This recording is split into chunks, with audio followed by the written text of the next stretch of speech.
तो मैं बोलता हूँ 40 साल के लिए क्यों कर रहे हो, आप 90 साल के लिए करो, आप 500 साल के लिए करो। अब 2008 से 2016 के बीच में रिलायंस का रिटर्न कितना था? 8 साल का टाइम है, अच्छा लॉन्ग टर्म टाइम है। क्या रिटर्न था उसका? जीरो। कि 1991 का जो उसका पीक था, वो पीक हिट करने में उसको दोबारा 2016 आ गए, यानी कि लगभग 27-28 साल बाद वो दोबारा पीक आया। तो चलिए आज बात करते हैं हम एक बहुत ही इंपॉर्टेंट चीज़ के बारे में, और आपने ये हर जगह देखा होगा, पिछले कुछ सालों में शायद आप पक भी गए होंगे कि लॉन्ग टर्म के लिए इन्वेस्ट करो। रियल एस्टेट में कर रहे हो, लॉन्ग टर्म के लिए इन्वेस्ट करो। म्यूचुअल फंड कर रहे हो, लॉन्ग टर्म के लिए करो।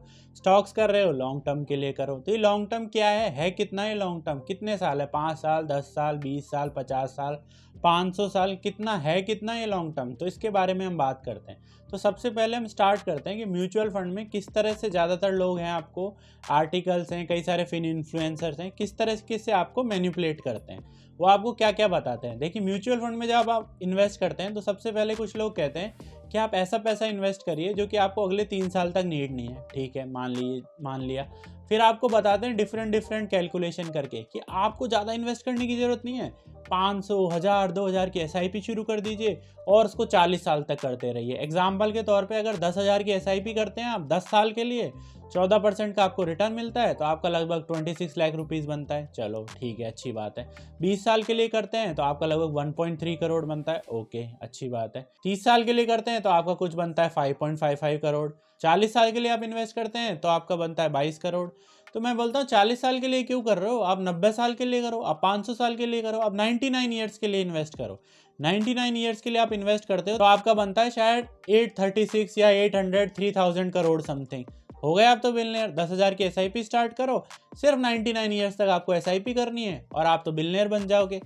तो देखिए, ये कंप्लीट बुलशिट है। मैं आपको ये बताऊंगा, मेरा ओपिनियन है, मैं किसी को हेट नहीं देना चाहता, पर मेरा सिंपल सा ओपिनियन है कि अगर कोई भी आपको लॉन्ग टर्म के नाम पे 20 साल से ज़्यादा की बात कर रहा है तो वो आपको कहीं ना कहीं नंबर गेम में फंसा के, मैथ यूज़ करके आपको मैनिपुलेट करने की कोशिश कर रहा है।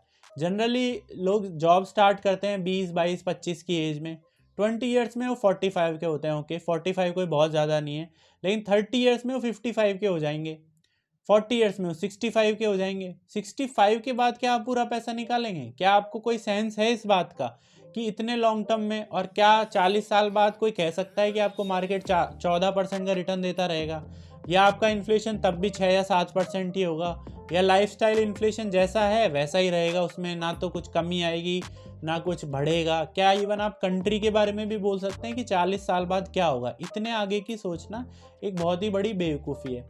स्टॉक्स में कई लोग ये चीज़ें बोलते हैं कि यार एक मैं अच्छा स्टॉक पकड़ लेता हूँ, फिर 10 साल, 15 साल, 20 साल रखूँगा इसको और बहुत ज़बरदस्त रिटर्न मिलेगा। अब आप मुझे बताइए, 2008 से 2016 के बीच में रिलायंस का रिटर्न कितना था? 8 साल का टाइम है, अच्छा लॉन्ग टर्म टाइम है।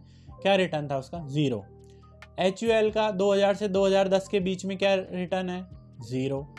तो आप क्या मतलब 10 साल का जो भी टाइम है वो भी लॉन्ग टर्म नहीं है? तो फिर क्या करें? 20 साल, चलो 20 साल, 25 साल की बात कर लेते हैं।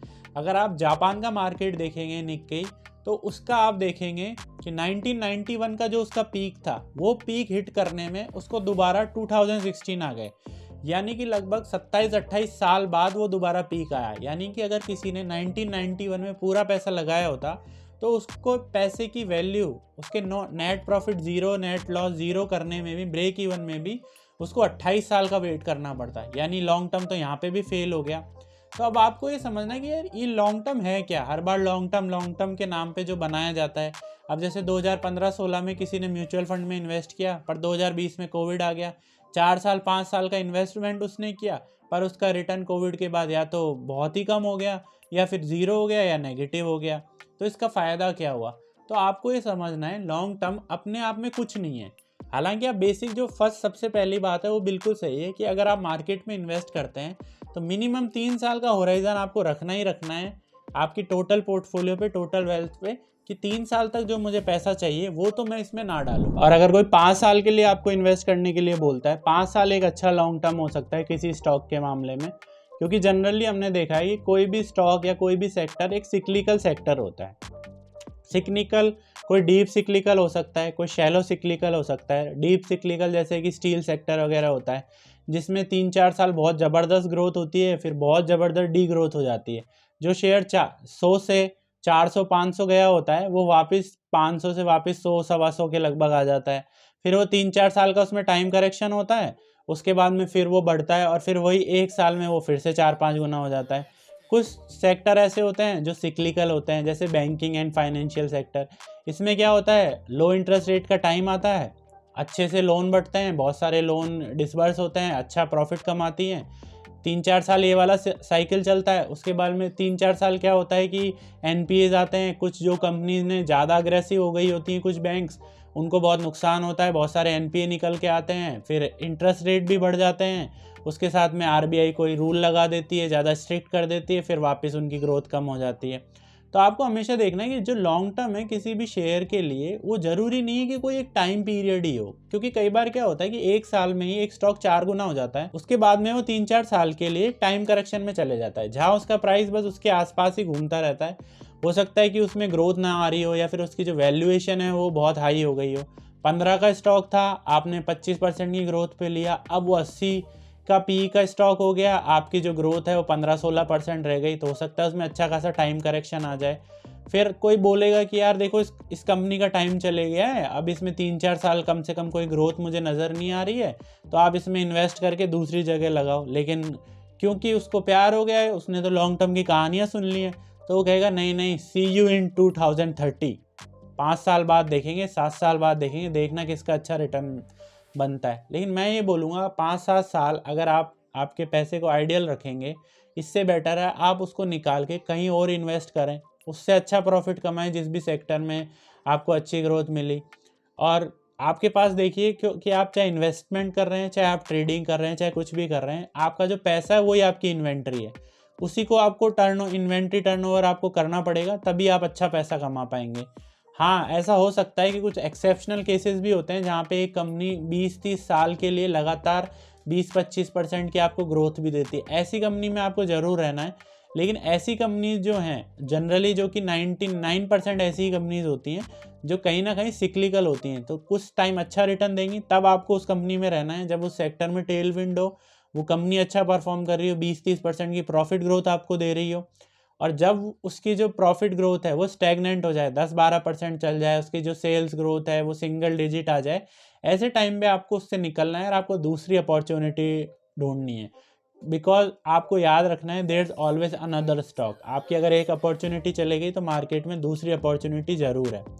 और अगर आपको यहाँ पे कोई बोल रहा है कि नहीं 20 साल के लिए आपको म्यूचुअल फंड में इन्वेस्ट करना है, 30 के लिए करना है, 40 साल के लिए करना है, तो मैं बोलूँगा अगर आप 3 साल के लिए इन्वेस्ट करते हैं, जैसा मैंने बताया, आपको ऐसा पैसा इन्वेस्ट करना है जो आपके नियर फ्यूचर में काम नहीं आ रहा। 5 साल एक अच्छा लॉन्ग टर्म है, 10 साल भी एक अच्छा लॉन्ग टर्म है।